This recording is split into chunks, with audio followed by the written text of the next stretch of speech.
We're coming, and we ain't backing down. We don't need a bunch of cats in here looking in the mirror. Everybody just do your job. You understand that? Hey, will you shut up? I'm bitterly disappointed with the officiating today. Guys being dudes. And they run through our like through a tin horn, man.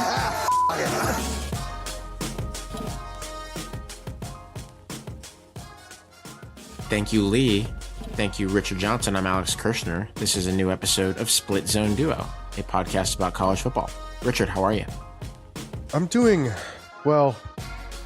Knicks just lost game 3 as we record this.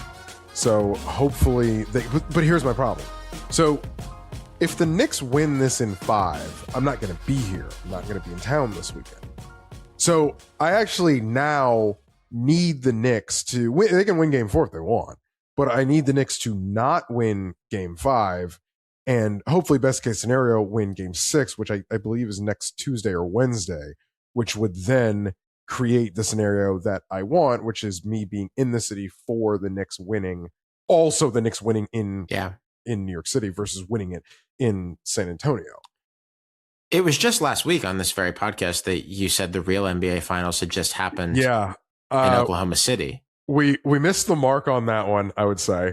Not an NBA podcast, as you'll note, but Split Zone Duo Basketball Hour right now. Yeah, man, I did not think the Knicks were going to come out and get the job done like they did in games 1 and 2. It was really exciting, and it's taken the city by storm. I am obviously not a Knicks fan. I'm not a real Knicks fan. I am happy that the city is happy, and the vibes are just off the charts. Like, you cannot, like, it is one of the things that, like, I'm just going to sound awful when I say it, but, like, if you're not here and you don't get it, like, I don't know how else to explain it. I like, can sense it, even from afar. I think it's cool. Tremendous. I think it's cool. I was talking about this with one of my Slate editors because I was thinking about blogging about this, because who better to blog about what's happening in New York than someone in Los Angeles, the only other city, as we like to say. Yeah, of course. I think it's a combination of things, and a key thing that you can't overstate is that they haven't done this in a while. Yeah, they've sucked forever. You can't replicate that. Exactly. You can't replicate that except by sucking for another several decades. Yes. And you combine that with the likability of the players on that team. Did you know a couple of them actually were roommates? They went to Villanova. Yes, Not many people know that. Also, college football fans will relate to this, I think, when we talk about the Knicks. CAA put the Knicks together too. Like, they are all CAA clients and free agents. Even the guys, Jalen Brunson's dad, who was an assistant coach on this team, which is just incredible how they put this team together. It's really quite something. But yeah, they're pretty decently likable from all accounts. It's really cool. And New York City. So the Yankees, as we know, on their own stratosphere. Sure. I tend to think Mets fans are stolen valor, shucks people. Like, you've won 2 World Series. Yeah, you agreed. go often. You go to the playoffs often. This is not a Cubs situation. This is not a Red Sox situation. I understand in comparison to the Yankees, just like pretty much every other Major League Baseball team, you have not had much historic success. But I cannot stand when Mets fans do the, like, woe is me stuff. Jets fans, all right, folks, you guys you guys got it. Congrats. Giants fans, like, extremely lucky to have ran into, like, the 2 specific Super Bowls that they have. But, like, the Rangers are right now pretty bad. Every team, since I've been here, every team's been bad to middling. Like, except the Yankees. Well, yeah, except the Yankees. Yeah. This Knicks run is really the first and only, I would say, and I think it is specific to the Knicks, the, like, uniting quality of the city. Because Yankees and Mets are split, Jets and Giants are split, you don't get a split like this where half the city would, like, kind of not care and the other half is energized. Everybody's energized right now, and it's really, really cool. This is, I think the second time that I've kind of experienced a place in which I live really rallying around the home team as it makes a significant championship run. Yeah. And it's been interesting to do this again in adulthood, in a place I didn't grow up in a place that I don't really have ties to, that I get to see kind of a third party Just see everybody be really happy and excited and Oh, yeah. in the city. The joy that Knicks fans are emanating right now, I'm surrounded by a lot of them. I live in a part of Los Angeles where it's just a ton of New York people. And the joy that just comes off them is pretty cool. I also think there's a fun thing happening with these playoffs that also happens with the baseball playoffs and with the hockey playoffs at different times, which is that a series, which we don't have in football, single elimination playoffs, just does interesting things to the fans' minds psychologically. At the beginning of the series, if you said Knicks in 6, pretty popular take for a Knicks fan, Knicks in 6, Knicks or 7, you would say, okay, Knicks are going to win 6. I feel good about that. But then they lose game 3. You have to lose 2 games for that to happen. It's might as well go play in traffic. It's very interesting because of the highs and lows that you ride over the course of a series in the sports that have series-oriented postseasons. We do not have that in ours. Yet, don't put it past them. Don't put it past them. Honestly, don't put it past them. Careful. You're right about that. So, yeah, Knicks fans, happy for... Also, Spurs fans, you guys exist too. I like Wemby. I think it's interesting how when the 8-foot-tall guy is out there, the Knicks seem to have a harder time making shots. Yeah, it does seem like there's a corollary as far as it is very, very funny watching, like specifically Jalen Brunson, obviously because Jalen Brunson is the shortest one of them. Jalen Brunson drive the lane and just like back out. Yeah, like it's sorry, man. Turn It's so funny. I didn't mean it. Let me take this thing back out to the 3-point line. That's a splits into a basketball hour. Richard, we're going to talk about college football, the sport that we usually talk about on this program. It is season preview season of season preview season. We are not yet into conference previews. Those will begin, as always, in July. But now that it's June, we are starting to move towards a more offensive posture, looking towards the season to come, talking a little bit more about actual ball and also, yes, legal decisions when they come down. One of the things that we're going to talk about leading up to the season to get ourselves more familiar, to get our audience more familiar, is transfers. And specifically ones that we think are really interesting for how they fit into the arcs of the programs that they're coming to, that they are leaving. We have compiled a list of, I'll count before I put this show up so that we can put the right title on the episode, but of 20 plus transfers this offseason who we think are really interesting in one way or another. We have done this in the past. This will not just be a recitation of the top 25 players on the portal rankings who changed teams last offseason. This offseason, this is going to be a collection of guys that we think are really interesting, trying to figure out situations where players are filling unique roles, where teams are either paying up big or making money ball bets that look compelling to us, or just flat out addressing problems that they need to address because they were bad last year. This is the second time that we have done this. Richard, do you want to hazard any guesses as to the players we highlighted going into 2025? Check our work a little bit. I knew the one that I wasn't surprised to see was Jaden Ott. I knew that Jaden Ott was going to be on there. I thought he was going to rush for like 2,000 yards last year. Dude, yes. God, who was the other? There was another running back one that we whiffed on. Oregon Mekhi running back, right? Hughes. Yes. He actually could be on this list again this year. I'm not going back to the well. He's at Houston, reunited with Willie Fritz, his coach at Tulane. I once again think he'll be good. But yeah, we both whiffed big time on thinking that there were these sure thing running backs going to blue blood programs last year. Both programs made the playoff anyway, but needless to say, it didn't really work out for Jaden Ott at Oklahoma. Them. Literally without them. Yeah, basically without them doing anything, or with them in Ott's case in like very spot duty, but passed on the depth chart a couple of times over. Richard, you highlighted the Clemson guys as Dabo finally broke the glass on the portal device, and you were particularly interested in Will Helt. That aged well. He's still there. He was one of their best players last year in a disappointing season.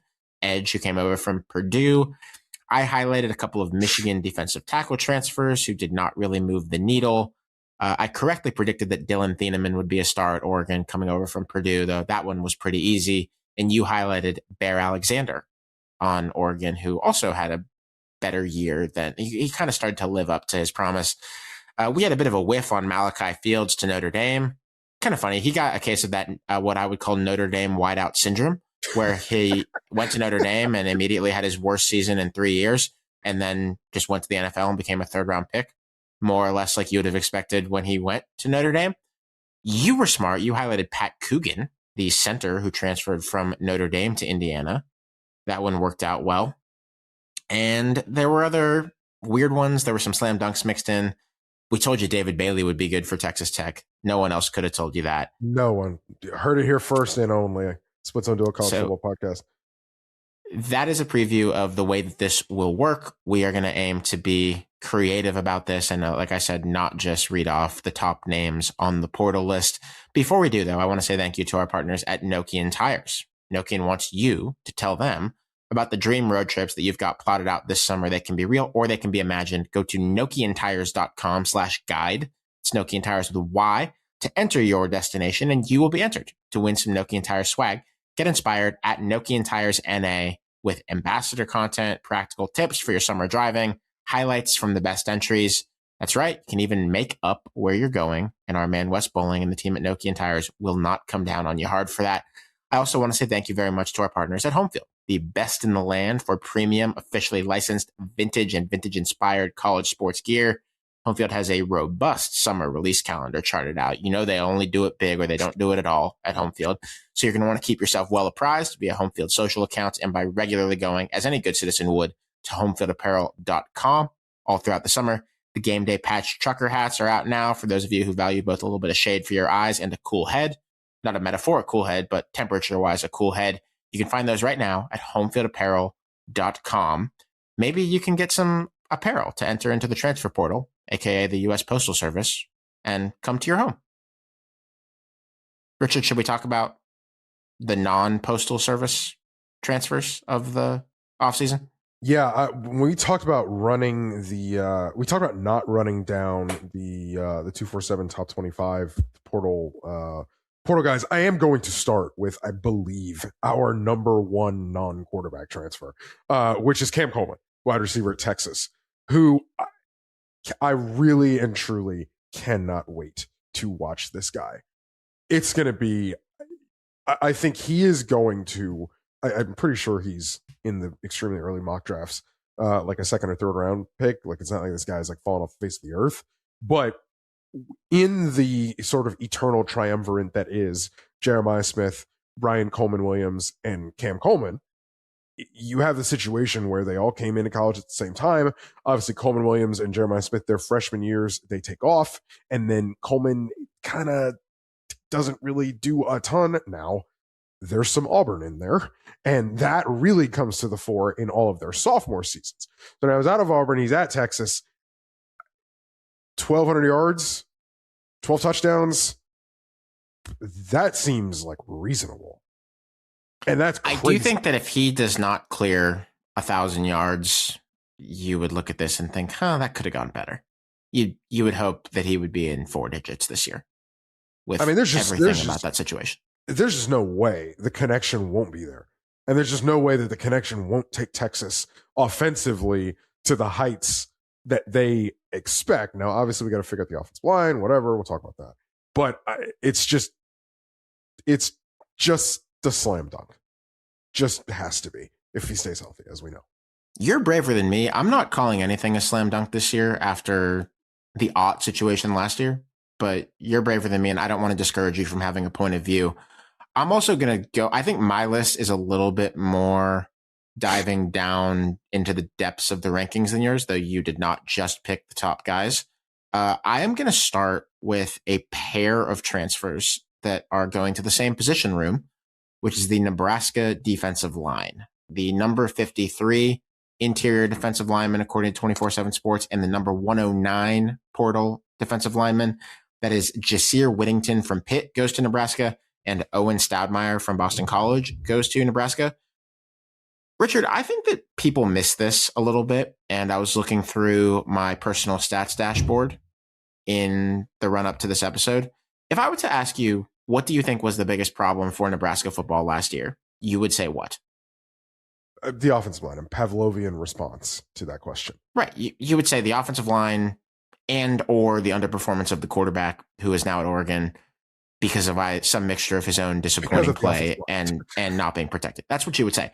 But statistically speaking, actually, the ugliest part of that team's profile last year, where I see the most red on my dashboard, is in the rush defense. They were in the 3rd percentile nationally That's not good. There's 97 percentiles ahead of that in rush EPA allowed per play. They were around the 17th in stuff rate defensively and the 20th in explosive play rate allowed on the ground. I bring all this up to say that they just got gashed all year long. Couldn't stop anybody. Hard thing to win if you can't stop anybody. They have added these guys who are kind of in that like mid upper 3-star range to come in and join like a 11 or 12 deep defensive tackle group. Whittington was a depth piece at Pitt, but he was fun. They called him the bread man. He has 3 years of eligibility left, so he is a developmental prospect for Nebraska too. And Stoudemire comes over. He's a 5th-year guy from Boston College.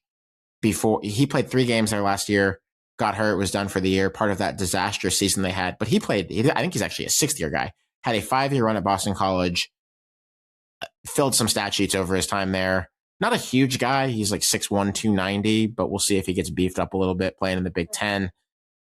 They added an edge transfer, one of the more highly ranked ones in the country, Anthony Jones from UCLA. I think that a lot of the attention that a lot of people are going to give to Nebraska's offseason, including us probably when we do the preview, is talking about Anthony Colandrea and about them trying to rebuild that offensive line. But it only matters if they can avoid getting run through all year long. And they seem to be relying on high school development and on, I'm not going to say dumpster diving because that's not fair about 3-star type guys who are transferring from other power conference programs, but looking a little bit for diamonds in the rough to try to shore up the interior defensive line. And my God, they need it because it was absolutely ugly last year. Next one is, I think it's going to have the most impact as far as helping a great player out. We talked all season last season about how Malachi Toney was doing it all himself. I mean, it just, in that wide receiver room, there was just, and they, to be honest with you, they're pretty damn lucky he stepped on campus as the finished article in the way that he did. Yeah.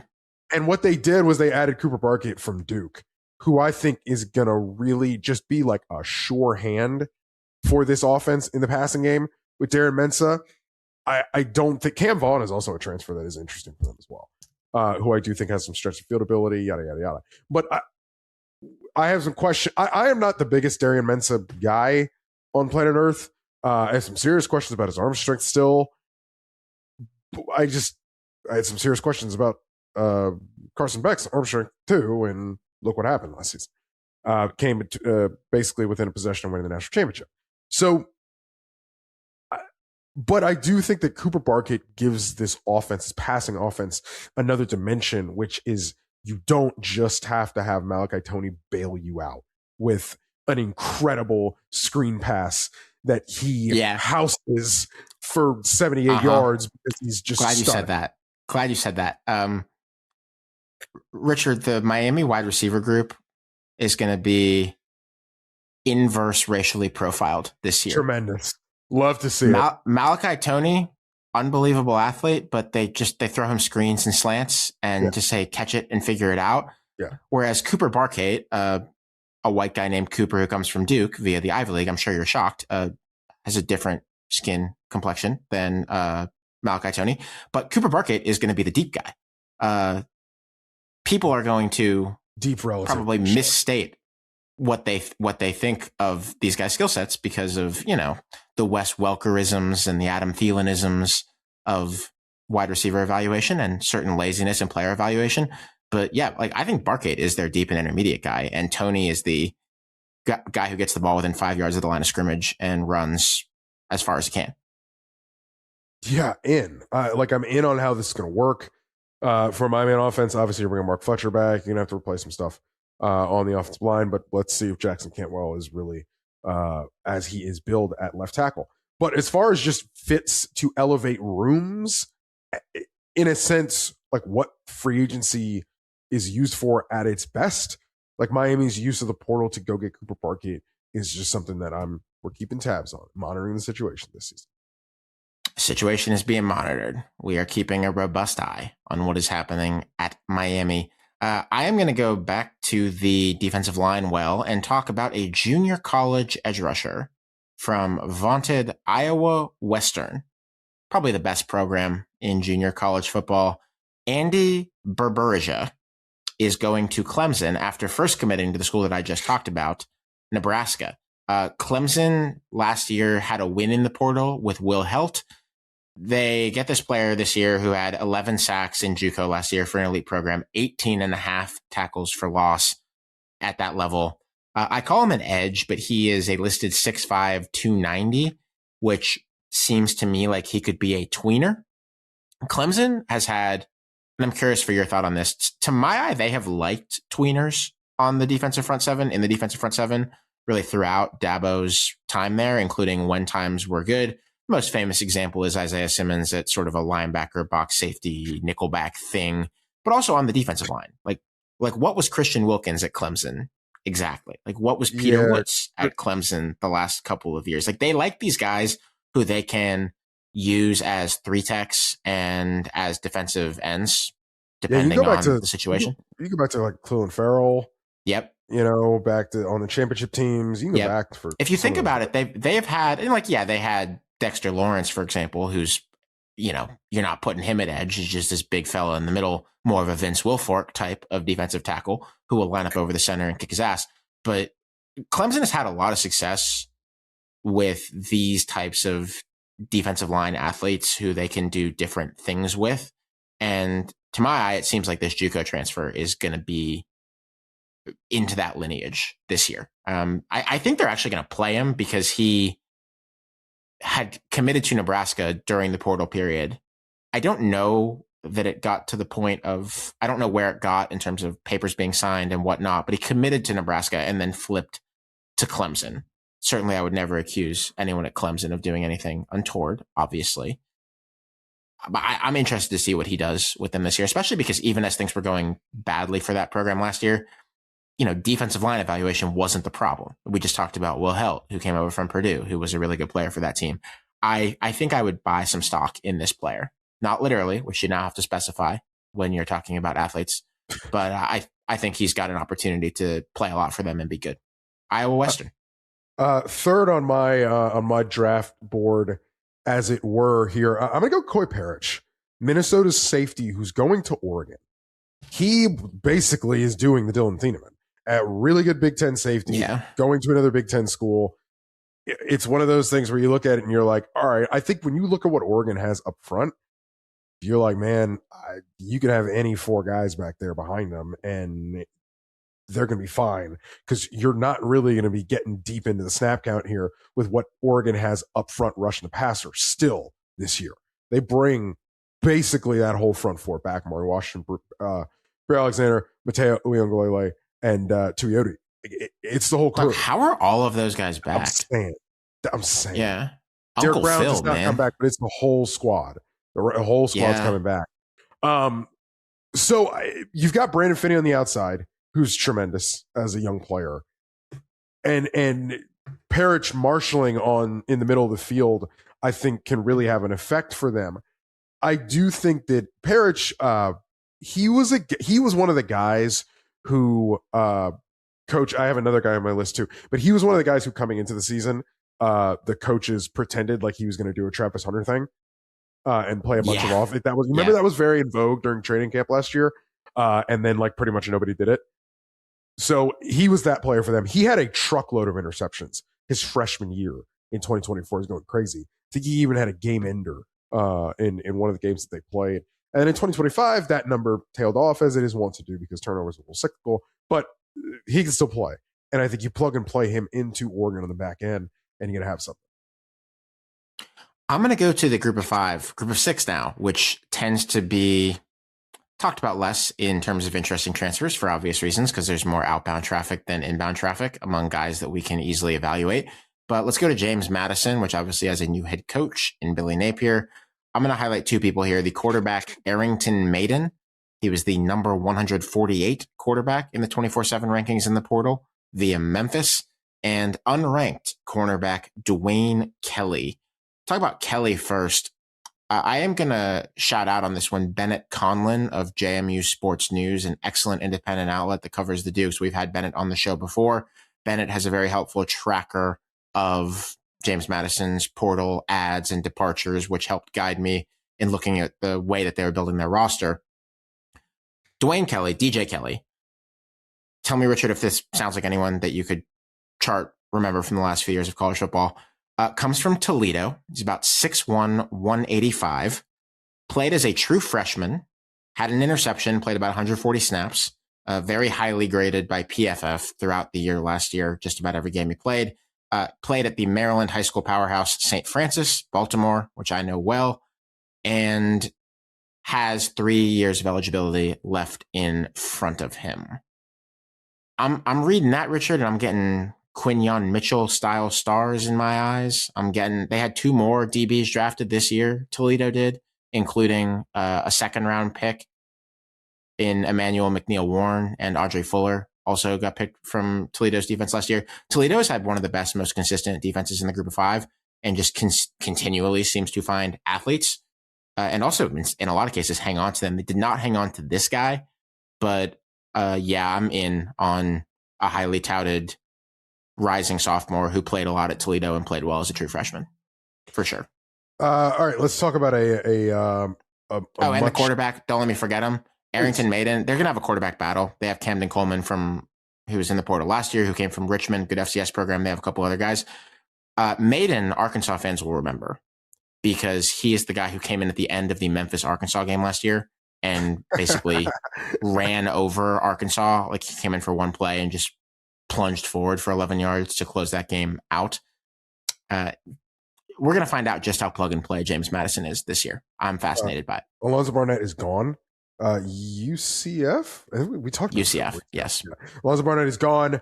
So it's a new room in there. At the quarterback situation for James Madison, obviously with the new staff coming in as well. I take Earl Little, safety nickel, going to Ohio State from Florida State. I think that Ohio State is really interesting in its how does Matt Patricia reload this group? I mean, they're replacing like 8 guys, and like 3 of them were Thursday night draft picks. I mean, you know how that goes. Yep. So obviously it means Ohio State will bottom out and win 10 games. So, but Little sliding in the back end, especially with the back end that doesn't have Caleb Downs this year to just make everything work, is the thing to watch with Ohio State, especially in that big game against Texas, when they will play a passing offense and the rematch and all the stuff that we will talk about leading into that game. I'm fascinated with how this is going to work in the second year with Matt Patricia at the helm with a less experienced unit, and him really having to redo some stuff there. Losing Downs is a little bit more interesting than your typical Ohio State departure, just because he is such an outlier player. I remember talking with another program's assistant coach sometime during last season, and he was describing watching Caleb Downs play safety as if it were, from a coaching perspective, like the easiest thing in the world, like setting the AI on easy in the video game. Like, and I'm sure it's not that simple, and Matt Patricia had to tell him some things to do, but like everyone who's ever evaluated safety play at a high level just says this guy is the best we've seen since before Jamal Adams, probably. The way Saban talks about him like a son. Yeah, it's funny. I think you can tell with Saban, and he has a good track record of this, because Saban is a defensive backs guy by trade. Saban used to talk about another player this way. It was Minkah Fitzpatrick. Yes. I remember when we were, covering the sport early in our careers, and he talked about Minkah Fitzpatrick that way. And then Minkah Fitzpatrick became a several-time NFL All-Pro. Obviously, Caleb Downs is going to do the same thing. Because Ohio State doesn't have him anymore, just having like a normal, really good safety could present a recognizable drop-off, especially because at that position, it only takes one blown thing to flip a game in the 2 or 3 times a year that Ohio State could actually lose. So I'm glad you bring this up. I think keeping an eye on the Ohio State back end just because Caleb Downs isn't there I always try to make the season more interesting for myself by imagining ways that Ohio State could collapse and lose 10 games. And that's one of them, I guess. Sure. Yeah. Give yourself some intrigue. Yeah. It just introduces more variety to the sport when you can imagine ways in which that would happen. I'm going to take the number 18 offensive tackle in the portal, a transfer from Sam Houston to Washington by the name of Colt Diederich. Last year, Washington, this was, Richard, kind of an odd contradiction, had one of the better offenses in the country. I think they were around top 20 in SP+. They had Damon Williams playing really well at quarterback. They had Jonah Coleman toting the rock. They had Denzel Boston down the field, one of the better receivers in the country. They had a really good offense despite being terrible in pass protection. They were bottom 25 in sack rate allowed and a bunch of other key pressure pass pro indicators. First of all, props to Jed Fish. It's actually impressive and hard to have a good offense when you can't protect your quarterback. Only one team in college football last year, this team, managed to do that. But I don't think you're repeating that trick a second time. I refuse to believe that any program can keep that up over multiple seasons. I don't think any coach is that good, and I don't think Damon Williams is that good. So you don't? Interesting.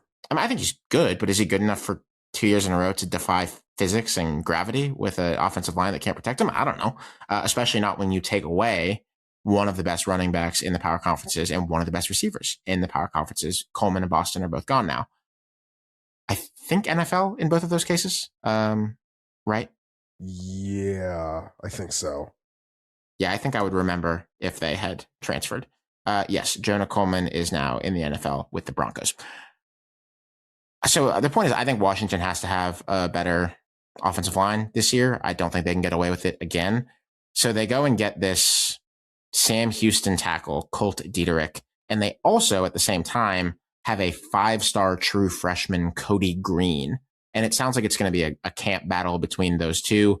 Generally, you would assume that the upperclassman is probably going to get a little bit more time. At least, they would be hoping that he would win the job to sort of have an easing in period, promote stability. I guess I'm not 100% sure about that, especially when it's a Sam Houston transfer versus a 5-star. But this is a position group that if the high school recruiting and this portal ad, this was one of the best players in Conference USA last year, work out, I think it's a position group that could bounce back for them. Because you remember how great Washington's offensive lines were in those couple of years with Kalen DeBoer, like how those were really the foundational players on the team that quickly bounced back, the team that made it to the national championship game, multiple highly drafted NFL players, Troy Fautanu, Roger Rosengarten among them in that last year.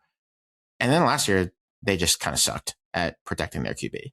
Yeah, Diederich I'm really glad you brought him up because I think he is a very interesting sort of treatise for bigger bodies. Sometimes take a little bit of time to fill out, and they take a little bit of time to get used to playing at the college level as they are filling out. Diederich is like a 3-sport guy, played basketball, played baseball. Interesting. Yeah, coming into Sam Houston, it's a guy who, when you see that athletic profile, you're like, oh, all right, well, he's probably got great feet. He's probably got pretty decent core strength if he played baseball and football. We can make something shake here. A little bit shaky, as I understand it, at the jump to competition, and then obviously becomes an all-conference player. And if you're an all-conference offensive tackle in the G6, brother, the payday is coming.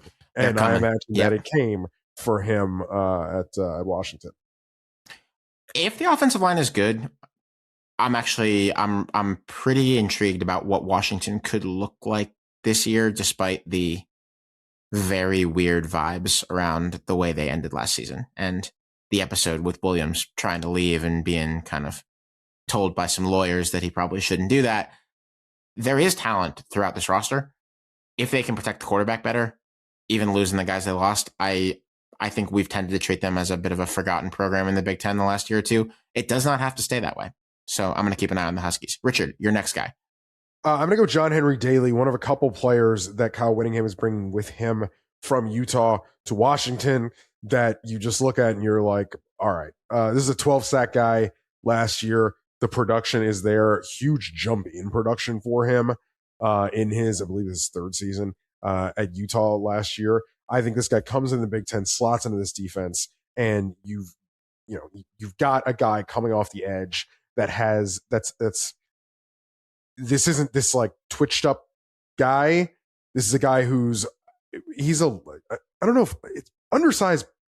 Probably isn't the right way to say it, but he's not. I think I know what you mean though. It's not like he's an insane bendy speed rusher.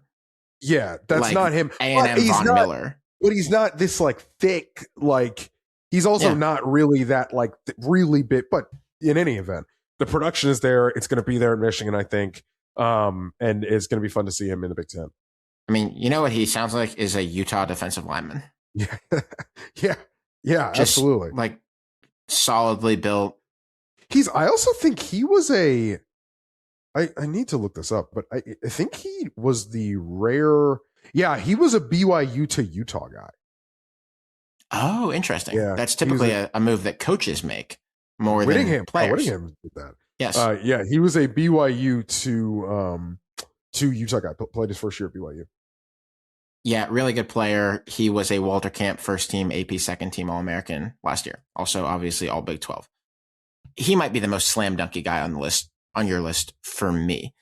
Richard, I'm making a conscious effort here to try to stay lower in the rankings than you to cover as much as I can, but I am going to go to the top here and talk about a couple of LSU guys. Jordan Seaton, the number 1 offensive tackle in the portal, and Alu Ba, the number 5 interior offensive lineman, comes from Maryland to LSU. I did want to pick the low-hanging fruit here, sort of because it gives an opportunity to think back a bit to last LSU season. I think that I forgot how shitty their offensive line was last season. I think I knew intuitively that it wasn't very good and that Nussmeier not being entirely healthy had a little bit maybe to do with the duress he was under. But if you look at the numbers, I mean, it's kind of gross how bad they were last year. No roads were being graded in the run game, let's just say. I remember they were victims of a 24% stuff rate running the ball. That's second worst in the P4 after Michigan State. It was ugly. They could not get the ball past the line of scrimmage reliably. I remember watching them. They played the week before they played Florida. They played Louisiana Tech. And I remember like that game was a slog for them. Like way more than it should have been.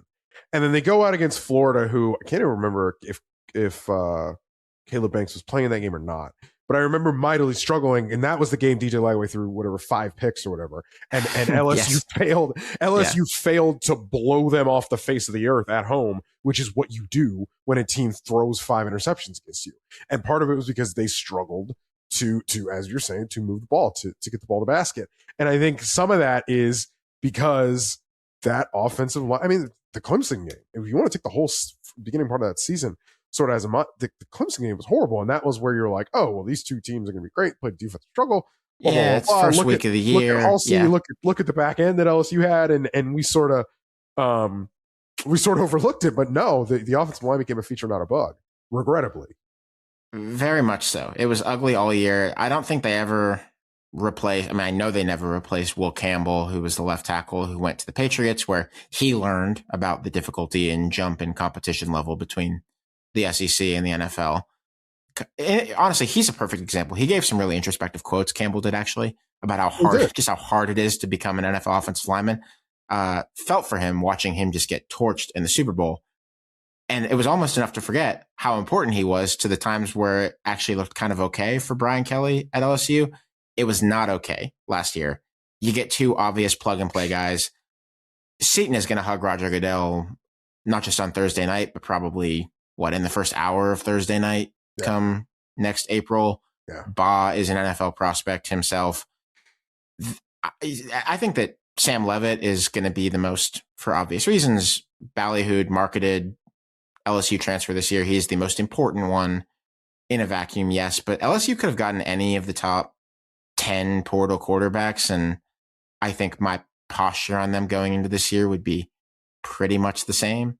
If you swapped Sam Leavitt for pick your portal quarterback who was pretty good, no disrespect to him, but having these 2 guys, I think makes me not just more optimistic, but makes it seem really fair to put a lot more pressure on Lane Kiffin in the first year. Think about the last time there was a situation like this. To me, would have been Lincoln Riley's first year at USC in 2022. Yeah, he was not stepping into a roster that looks like this. No, it's particularly on the offensive line. Like I mean, yes, they got Caleb Williams, who won the Heisman, and they got Jordan Addison, Biletnikoff winning receiver. No one is saying that USC didn't money up and get a good roster together.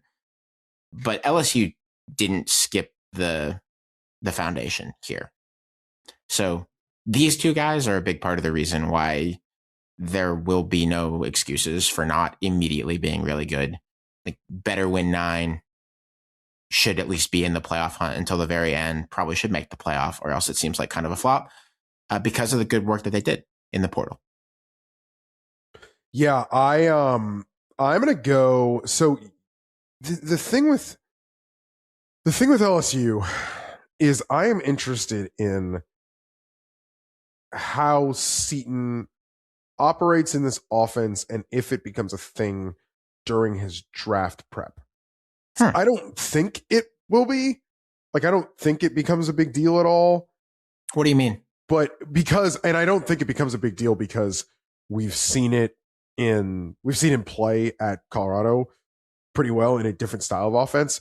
But in the way that I think Kiffin quarterbacks are dinged, part of me wonders if Kiffin offensive linemen are also dinged because of the RPOE nature of the offense, all that sort of stuff. It's just a harebrained thing from me more than something I've like reported out or heard. It's just a I wonder sort of thing with him.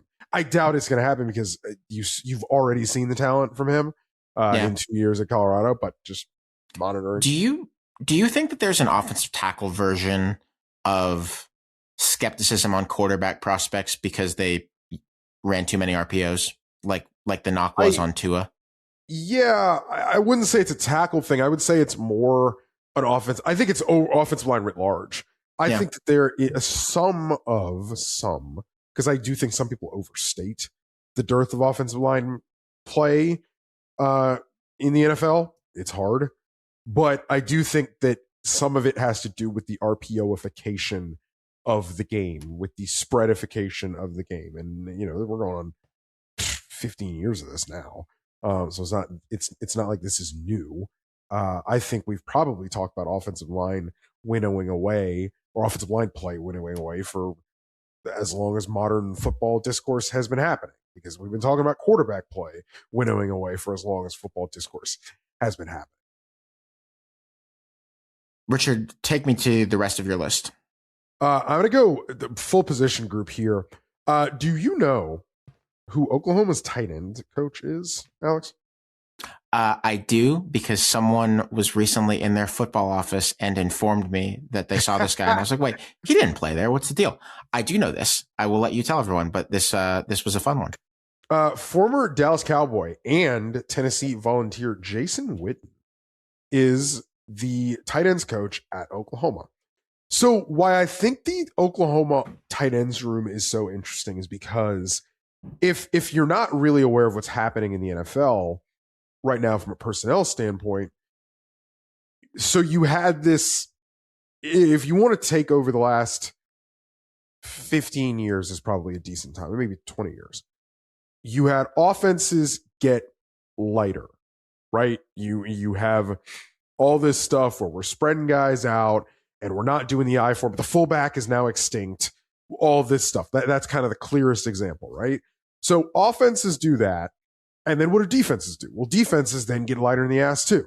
And so you're taking a linebacker off the field and you're putting in sometimes a tweener, but sometimes an all out third corner or fifth defensive back player, and you're running nickel.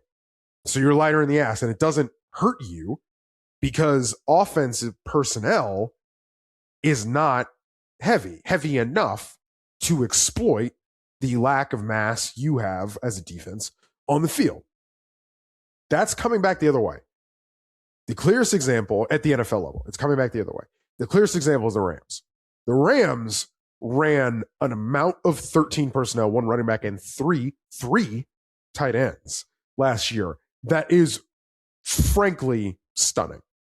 Like it's sure is. Nuts. McVay's a sick individual. Yes, dude. McVay is sick in the head for the shit that they did last year with 13 personnel. And I'm having a conversation about this because I'm sure that you have noticed, if you paid attention to the NFL draft, that the Jags took multiple tight ends, one of which everybody thinks they took way too early. And the second they did it, because where Liam Cohen, head coach, and James Gladstone, GM, came from, I said, they're doing a Rams thing. It's very clear.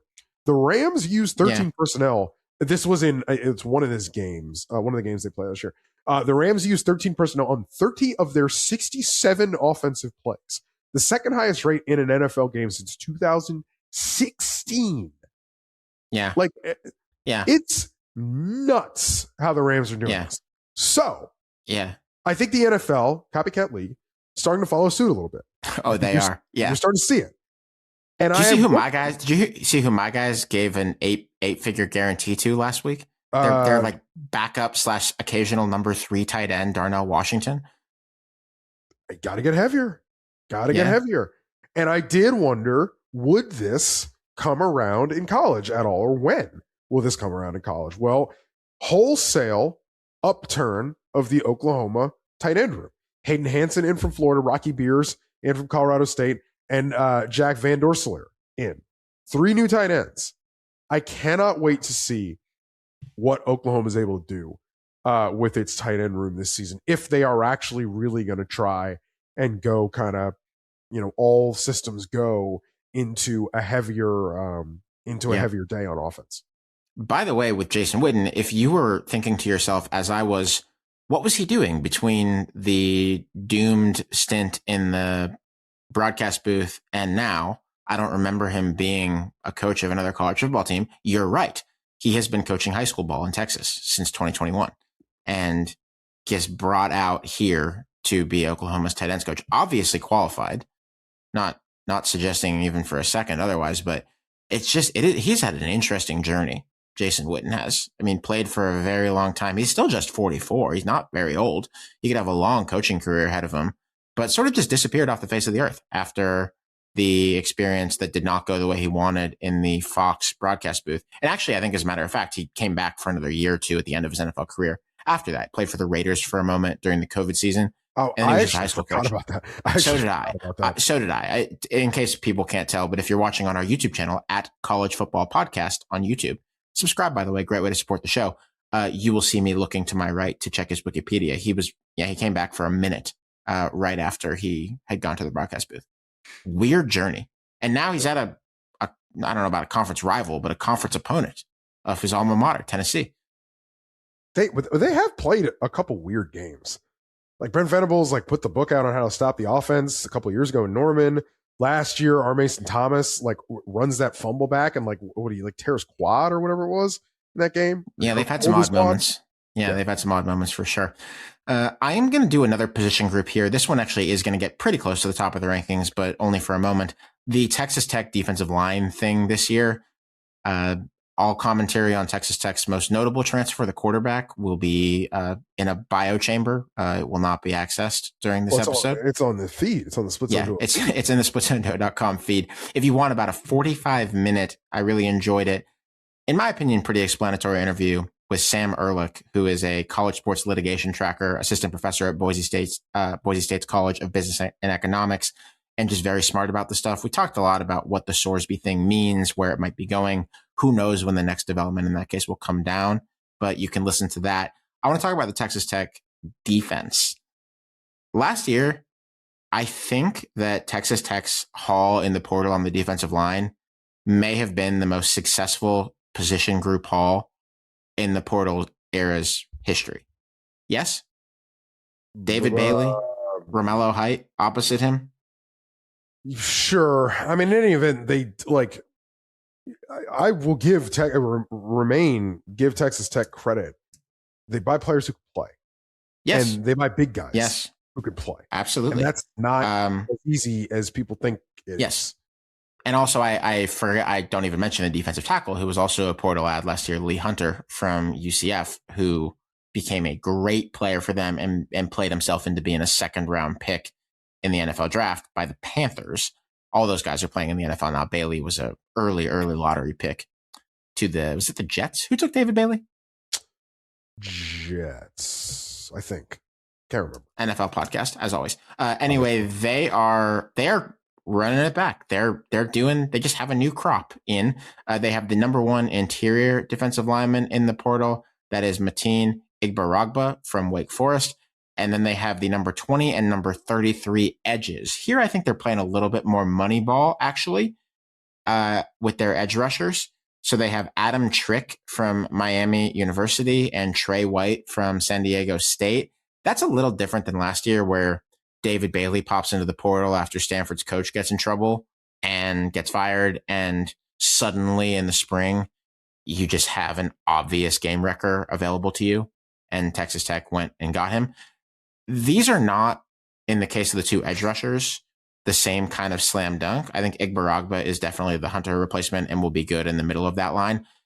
But Trick and White, I think, combined last year for 15.5 sacks in the MAC and in the Mountain West. White has had even more prolific seasons in his past. He had 2 years ago, Trey White had massive numbers for San Diego State. I think he was around like 20 sacks 2 years ago for the Aztecs, 12.5 sacks, 18.5 tackles for loss 2 years ago. So like they have some proven production here, but unlike last year with Romello Height, who had been at, I think, 3 power conference schools before, and David Bailey, who was dominant at Stanford, this is not just an obvious situation where you get these guys and you're going to have one of the best pass rushes in the country, because you have like a big quality of competition step that you didn't when you were getting guys from other power conference programs who probably cost more to get than these guys did. So they are playing a bit of money ball on the edges. That could work. I think you not only do you have to get players who can play, but you have to be somewhat creative about how you deploy your budget, even if you got a big one. And they're doing that this year on the defensive line. I'm going to go offensive line. I'm going to go Xavier Chaplin at Florida State by way of Auburn, by way of Virginia Tech originally for him. Xavier Chaplin is kind of another part of this kind of woe-begotten Auburn 2025 offensive thing. You had Hugh Freeze coming out before the season saying that they had 6 offensive linemen who could go to the NFL. Jackson Arnold trotted out there at quarterback, and you had that Auburn offensive line have, absolute howlers, namely the Oklahoma game where, what was it, 10 sacks, 11 sacks, including like 9, a game-ending safety. Including a game-ending one that was the moment that I think everyone stopped believing in the Jackson Arnold thing, was him getting torpedoed by a guy who was rushing, I believe, from the side he was looking at to end that game, but don't quote me. Yeah, it was ugly. It was a terrible sordid affair. You had a player in Chaplin who they found out, or I don't know, but at least announced halfway through the season that he's like partially deaf. Like he has a hearing issue, and it was causing him to not be able to hear the snap count at some points in time. And he was having a false start issue. Yeah.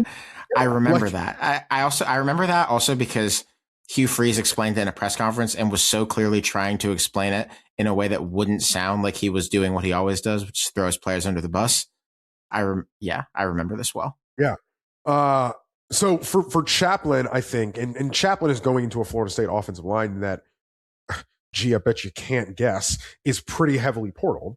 So I think Chaplin is in a group of players for Florida State that I think, as we can all guess, Mike Norvell's ass is on the line here.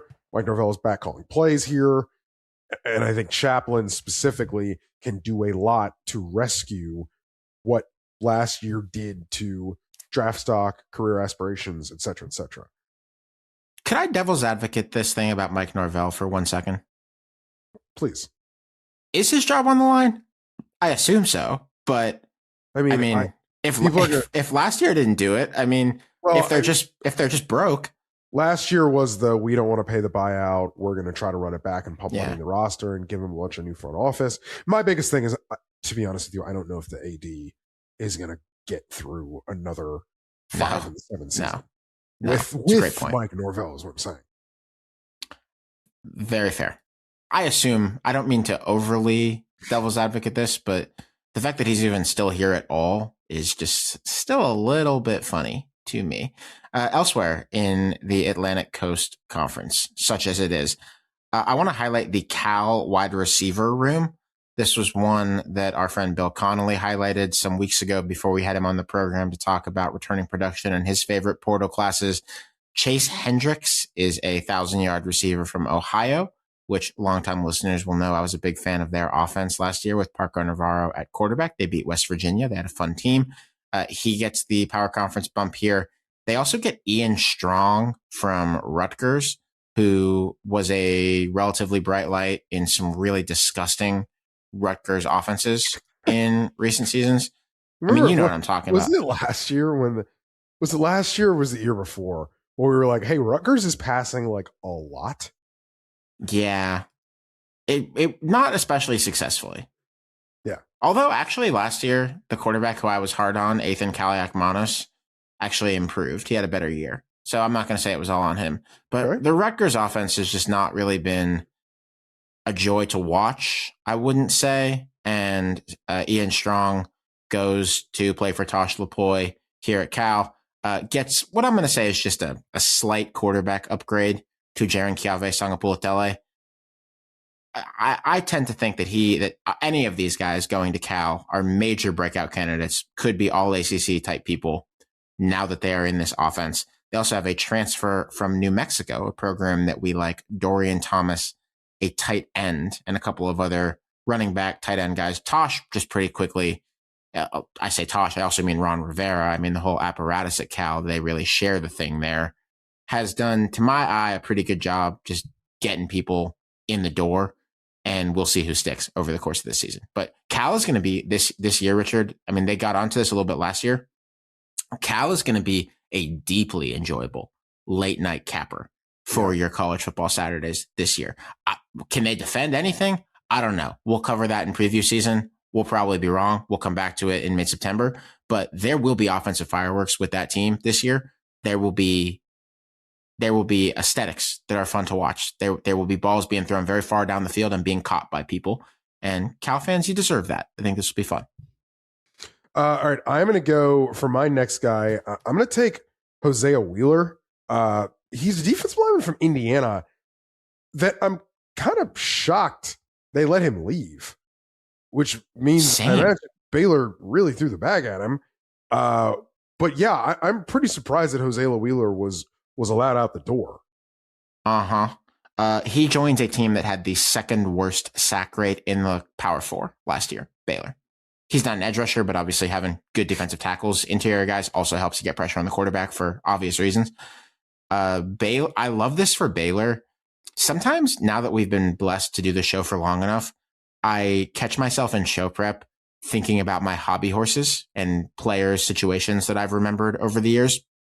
And I think I've probably said a version of this at least 5 times, which is that Baylor just really got soft in the middle of their defensive line after that Big 12 championship season when they had that guy Siaki Ika as their defensive tackle, who was the foundation of that defense.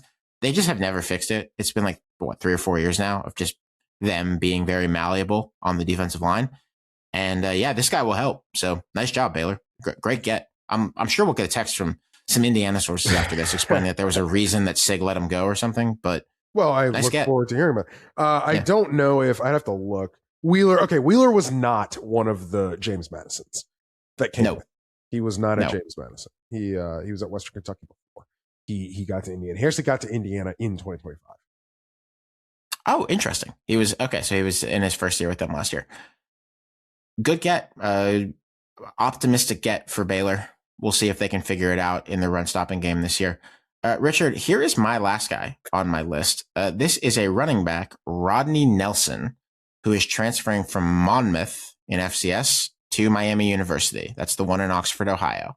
You can find our Dead Letters episode about the history of the Miami University football program if you just scroll down in your feed or go to splitzoneduo.com. That's not why I put them here, though. I didn't do it for the plug. Miami splashed some cash this offseason. Reporting from your colleague Chris Hummer at CBS Sports indicates that. Much innuendo in college football circles indicates that, though we don't have specifics.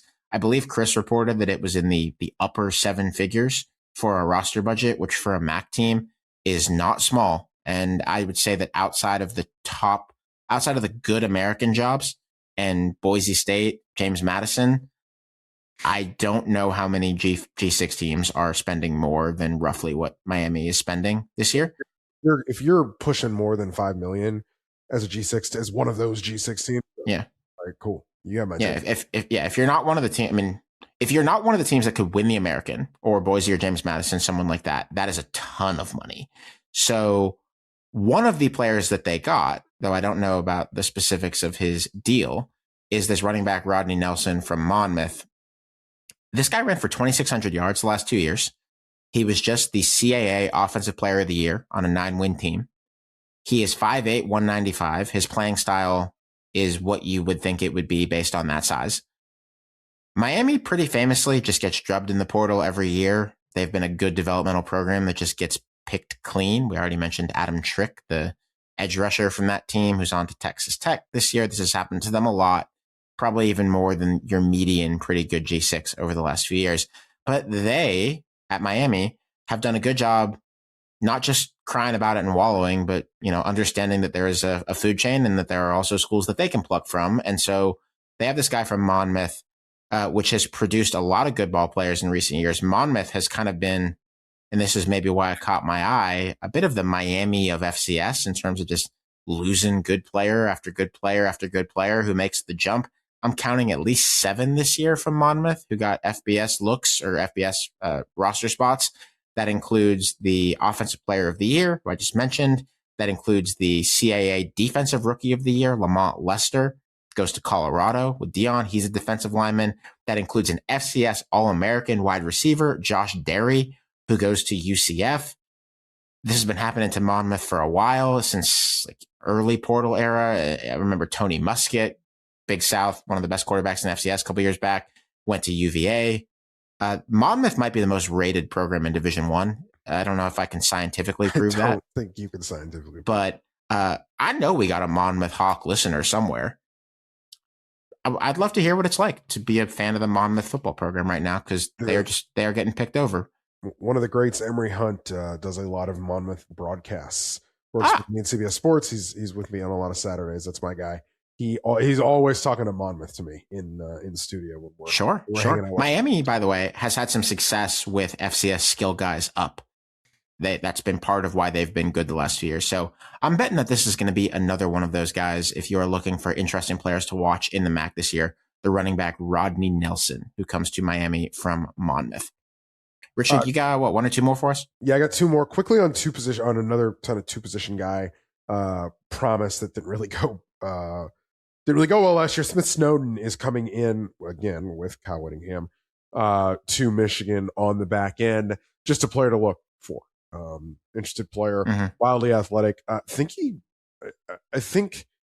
like he's a guy who is not necessarily going to be like this interception maven, but like is just one of those physical Utah corners that just gets the job done. I mean, there's just no 2 ways about it.